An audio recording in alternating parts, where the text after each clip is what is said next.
Kenyan police have shot an apparent bystander at close range during the latest protests over the killing of a blogger in police custody this month, triggering even more public fury and demands for accountability. According to witness accounts, a police officer who had concealed his face shot the unarmed man in the head on Tuesday with what appeared to be a shotgun. The man was believed to be a vendor caught up in a confrontation with two officers while standing on a Nairobi sidewalk.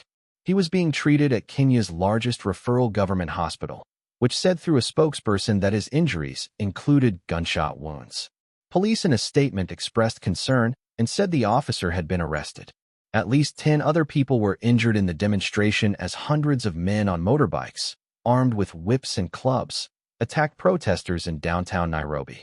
The swarm of men on motorbikes could be heard shouting, "No protest," in footage shared by local broadcaster NTV. Amnesty International's Kenya chapter condemned the attack, writing on X that the use of militia will escalate confrontation, lawlessness, and chaos.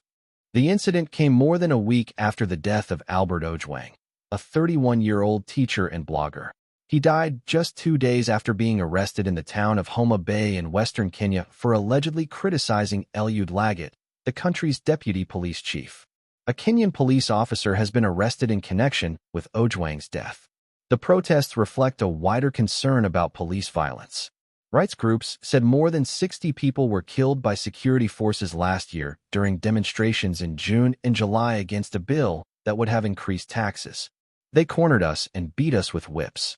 Speaking about the clashes on Tuesday, which also saw police fire tear gas at protesters, Ndungi Githuku of the civil rights group Kongamano La Mapinduzi said Kenya was turning into a lawless country.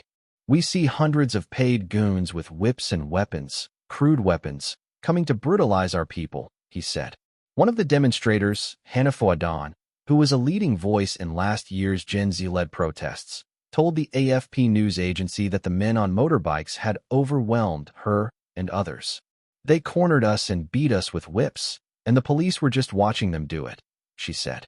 Demonstrations were also held on Tuesday in Kenya's second-largest city, Mombasa, with the crowd holding placards saying, "Stop killing us."